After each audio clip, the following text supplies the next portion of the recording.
अभी फिलहाल हमें क्या करना होगा? साहिल ने पूछा। प्रोफेसर ने साहिल और जफर की तरफ देखा। सबसे पहले वो काम करो जो साईं ने कहा था। अपने बच्चों की अमवात को दिल से तस्लीम करके उनकी आखिरी रसूमात अदा करो। फिर सोचेंगे आगे क्या करना है। इन सारे वाकयात में हमने खय्याम को कहीं भी नहीं देखा, ये भी तो हो सकता है कि खय्याम जिंदा हो। साहिल ने प्रोफेसर हसनान से कहा। प्रोफेसर हसनान गहरी सोच में डूब गए। आरिफीन साहिल से मुखातिब हुआ। मेरे ख्याल से हमें इस चक्कर में नहीं पड़ना चाहिए कि खय्याम जिंदा है या नहीं, हमें उसकी आखिरी रसूमात अदा कर देनी चाहिए। हसनान ने आरिफीन की तायद की। आरिफीन दुरुस्त कह रहा है, अगर खय्याम जिंदा होता तो हुरिया ये क्यों कहती कि हम चारों एक ही जंजीर की कड़ियों हैं, यकीनन वो इन्हीं में से होगा। हमारे मजहब के मुताबिक मर्दे की तदफीन तकफन की खास रसूमात से रूह भटकती नहीं बल्कि अपने खास मकाम पर पहुंच जाती है। इन चारों के हमजाद कितने ही ताकतवर क्यों ना हों, आखिरी रसूमात का कुछ ना कुछ असर उन पर जरूर होगा। जितना सोचते जाएंगे इतना ही भटकते जाएंगे। हमें फिलहाल चारों की आखिरी रसूमात की तैयारी करनी चाहिए। हमें फौरन किसी आमिल से रुजू करना चाहिए। इन आखिरी रसूमात में किसी आमिल का होना जरूरी है। मैं आमिलों के बारे में ज्यादा तो नहीं जानता, लेकिन एक साइकियाट्रिस्ट हैं मिस अम्मारा। वो आमिला भी हैं। उनका अपना क्लिनिक है, वो अपने काम में मसरूफ रहती हैं। मगर मैंने सुना है कि इस तरह के रूहानी मामलात वो बखूबी हल कर लेती हैं। मैं उनसे मिला था और इन्हें सारी सूरत हाल से आगाह भी किया था।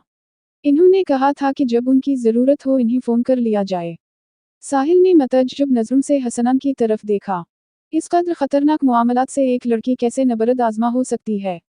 प्रोफेसर हसनान ने ठंडियाह भरी और मानी खैर अंदाज में बोले। ये मामलात जिस्मानी ताकत से नहीं जहानत से किए जाते हैं।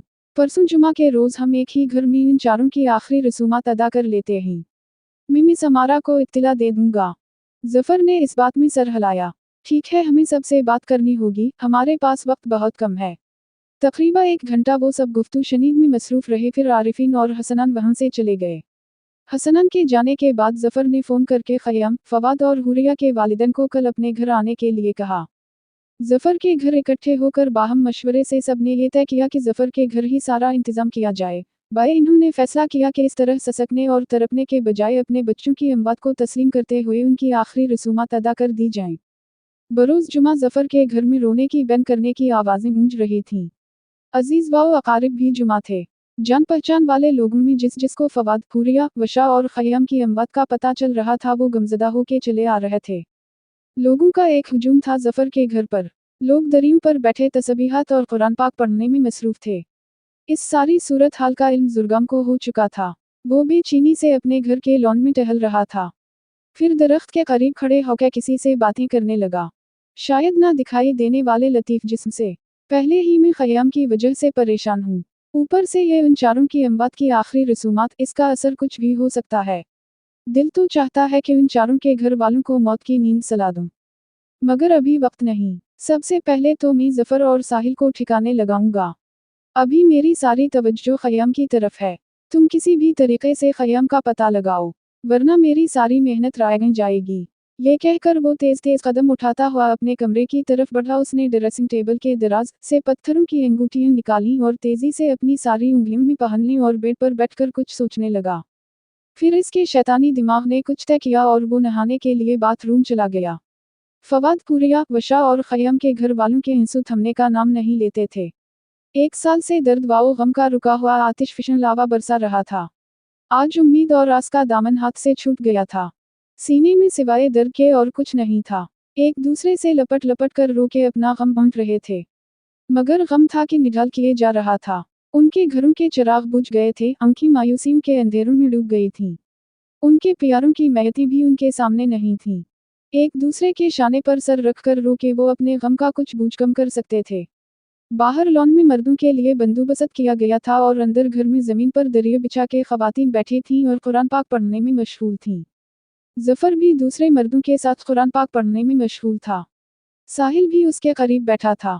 जफर के मोबाइल की रिंग बजी। उसने मोबाइल सुना। जी बेहतर, मैं बाहर आता हूँ, ये कहकर उसने मोबाइल बंद कर दिया। किसका फोन था? साहिल ने तस्बीह पढ़ते हुए पूछा।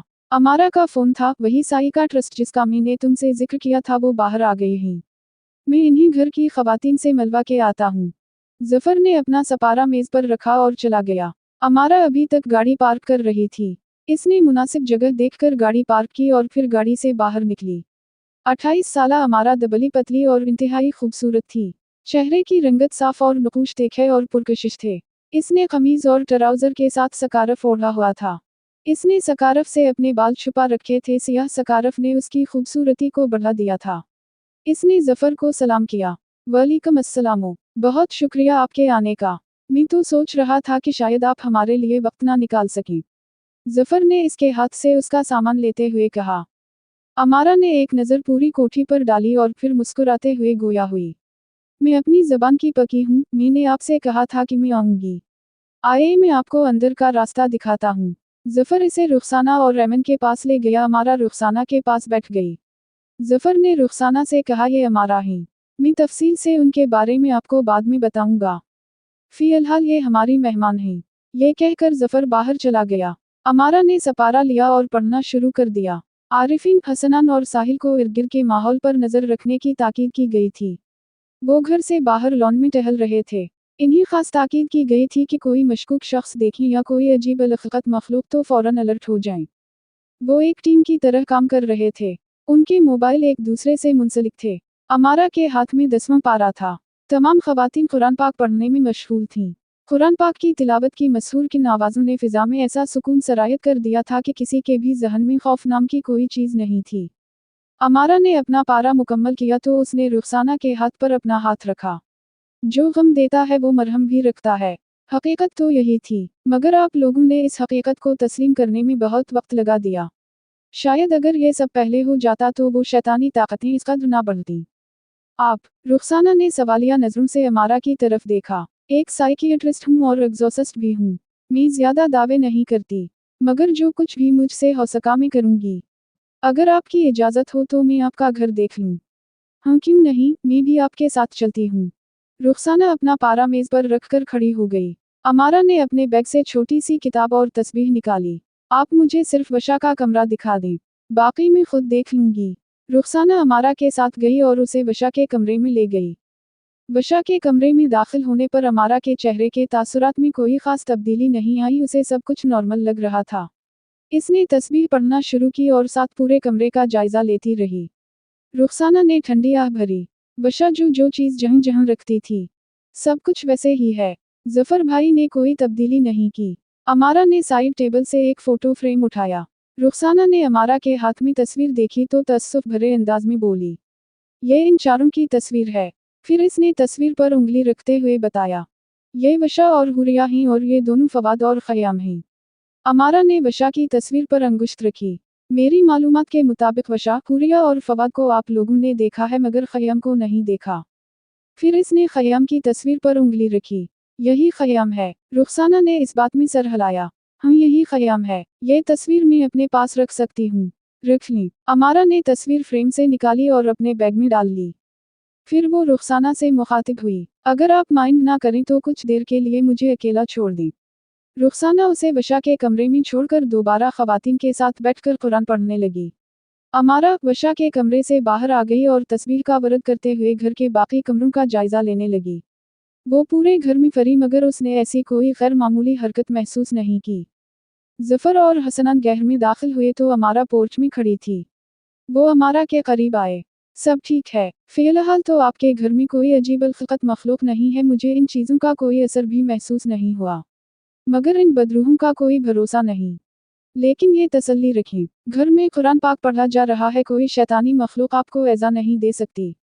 اس ناگہانی آفت سے نبرد آزما ہونے کے لیے جتنا ہو سکے قرآن پاک پڑھیں۔ میں شام تک ادھر ہی ہوں، آپ بلا خوف اپنی رسومات پوری کریں۔ اس نے اپنے بیگ سے 2 میٹر نکالے۔ ایک اس نے داخلی دروازے کے قریب پڑے ہوئے گملے کے پیچھے نصب کر دیا اور دوسرا اس نے ظفر کو دیا۔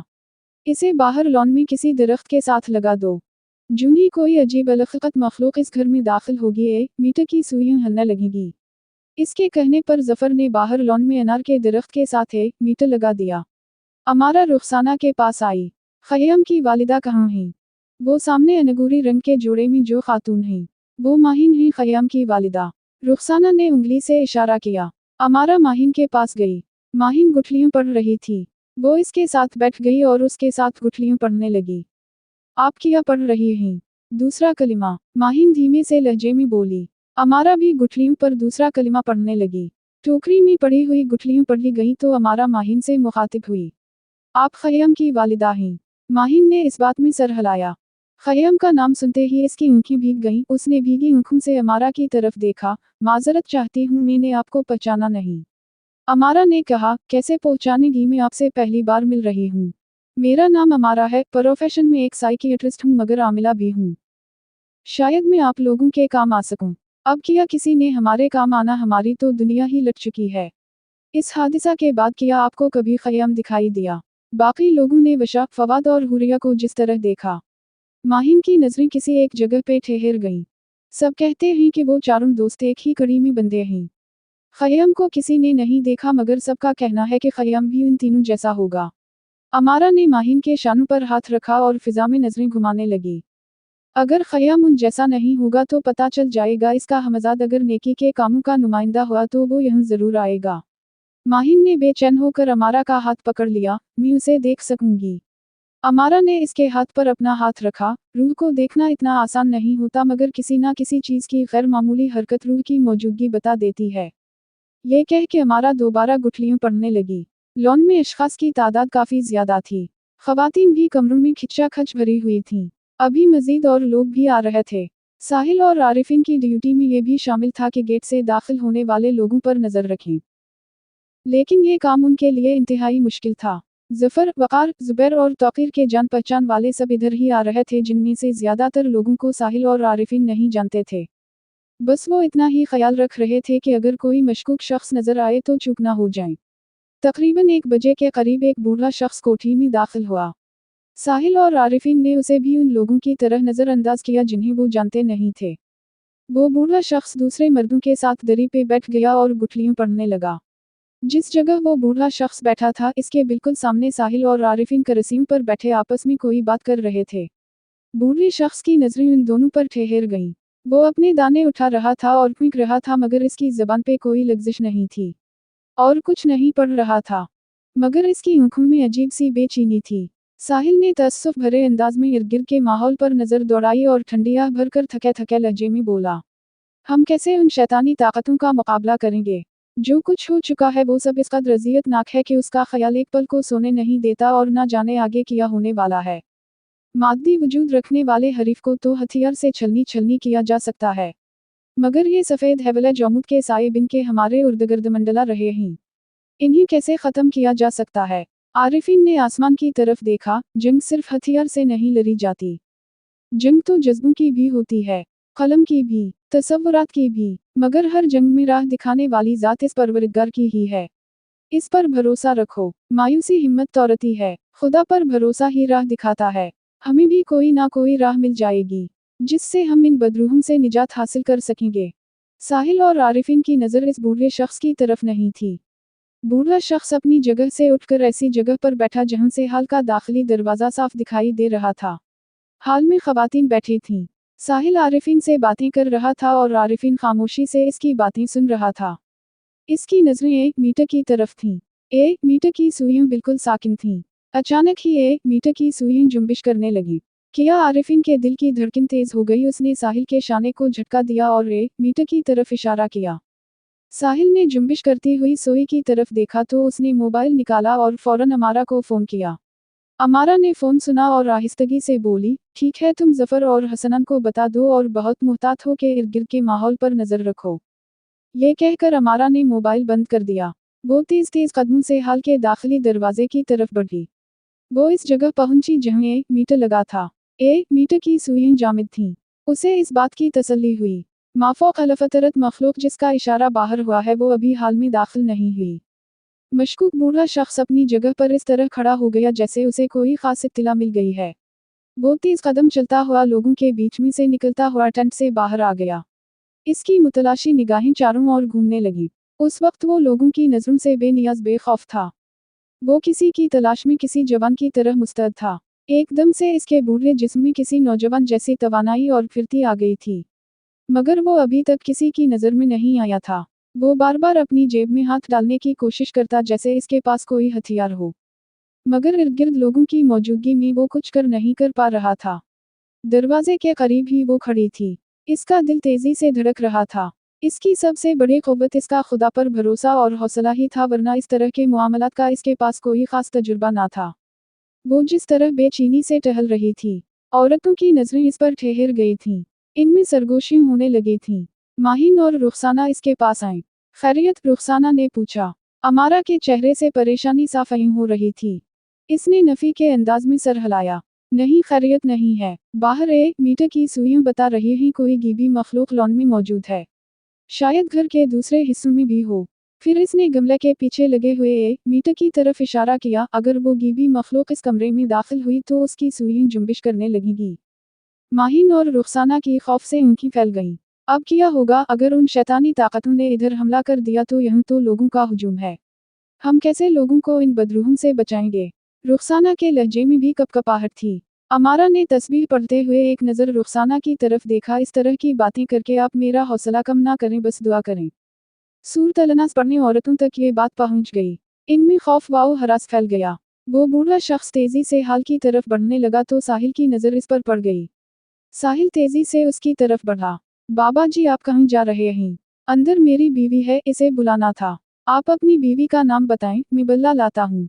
ये कहते ही साहिल ने उसे करीब से देखा तो उसे बूढ़े का चेहरा मसनूई सा लगा। उसने बहुत होशियारी से इसके चेहरे पर चटक्की भर दी। बूढ़े ने साहिल का हाथ पीछे किया तो उसके चेहरे का मासिक साहिल के हाथ में आ गया।